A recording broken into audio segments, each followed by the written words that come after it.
No one had spoken the name Hollow Creek aloud in years, not since the disappearances. The town had once thrived, nestled deep in the Appalachian woods, its cobbled streets and gaslit lanterns giving it a timeless charm. But the charm had long since rotted. It started with the whispers. Locals said the forest whispered at night, soft voices that drifted in on the wind, calling names that belonged to the long dead. Others claimed they heard the sobs of children or laughter that echoed when there was no one else around. Then came the dreams, dark, twisted visions of being buried alive or wandering endless fog-covered roads. People left, others vanished.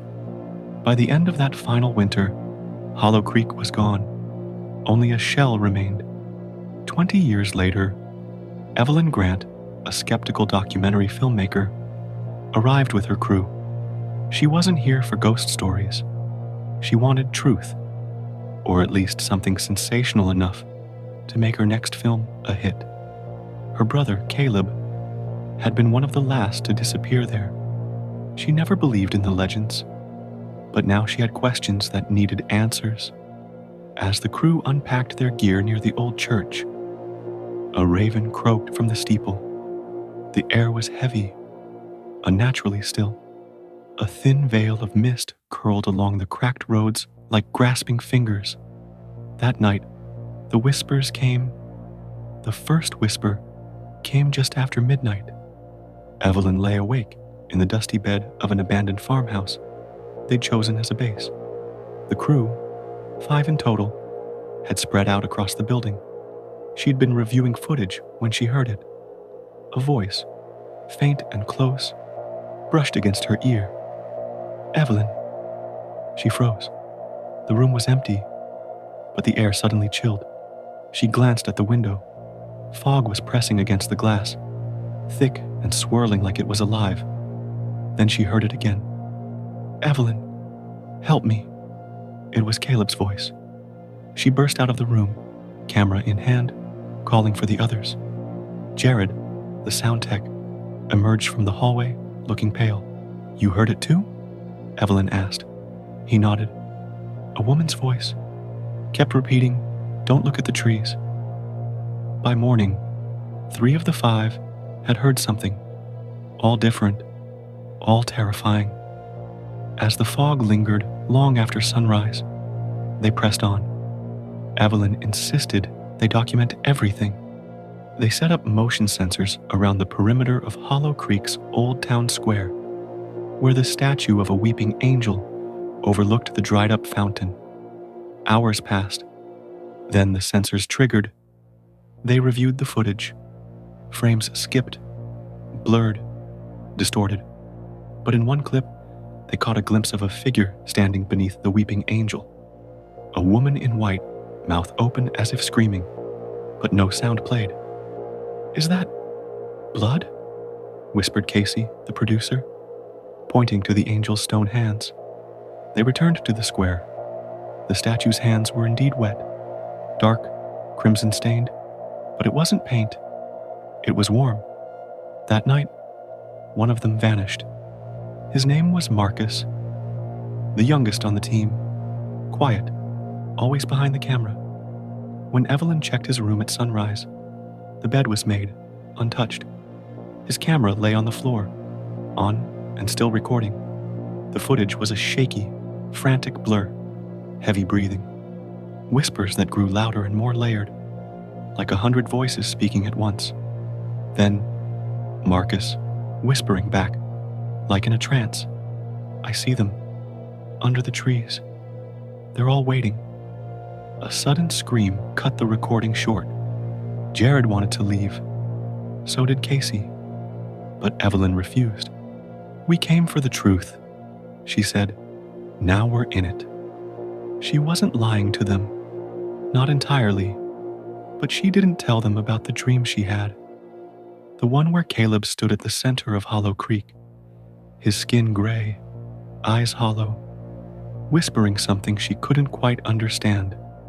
He had pointed toward the church before vanishing in a gust of black smoke. The church.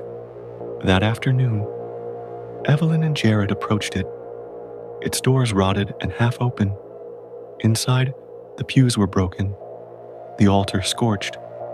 But behind it, in a collapsed side room, they found something unexpected, a trapdoor hidden under a broken cross.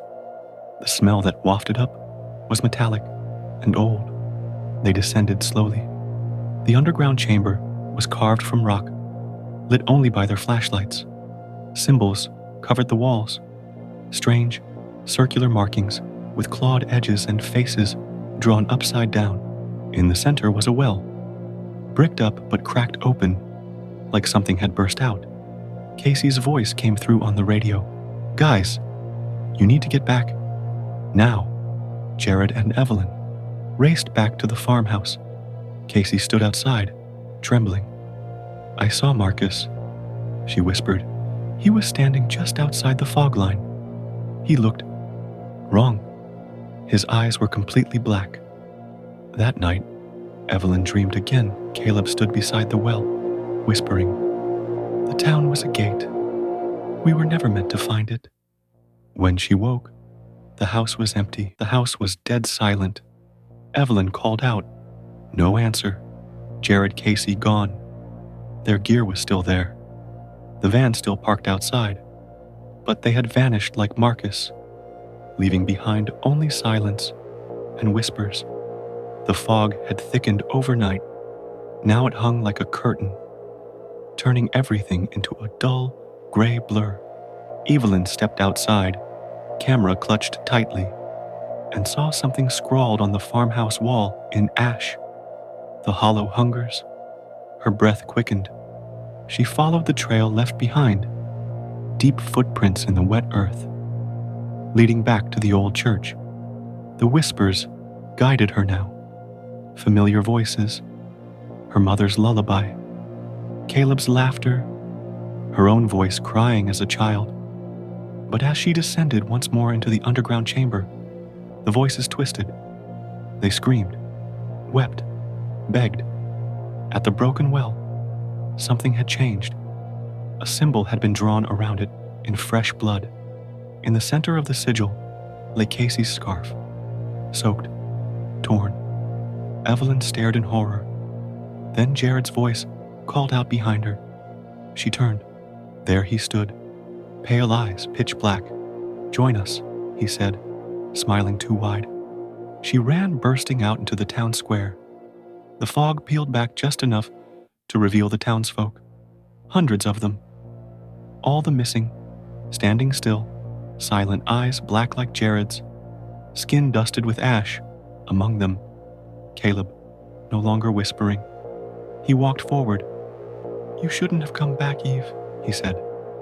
"Now it won't let you leave." "What is it?" she asked, voice trembling. Caleb smiled sadly. "The hollow. It's not just a place, it's a mouth, a memory, a god buried beneath the roots of this land.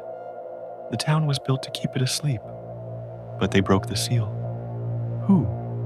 she asked. "The founders," Caleb whispered. "They thought they could control it." The fog closed in again. Screams echoed in the distance. Then Evelyn felt something move beneath her feet. The ground shivered. The town was waking up. The ground buckled beneath Evelyn's feet as the fog thickened, rising like steam from a boiling sea. The townsfolk, no, their shadows, moved without sound, encircling her, heads twitching, mouths hanging open as if gasping for air. Only Caleb stood still. "You have to finish what they started," he said, "or we're all trapped forever." "What do you mean?" she shouted over the rising wind. "The hollow needs a voice, a vessel. It chose you." Evelyn, her blood turned cold. "No," she said, backing away. "I'm not. You were born here," Caleb whispered. "The last child of Hollow Creek you left, but the town never let you go.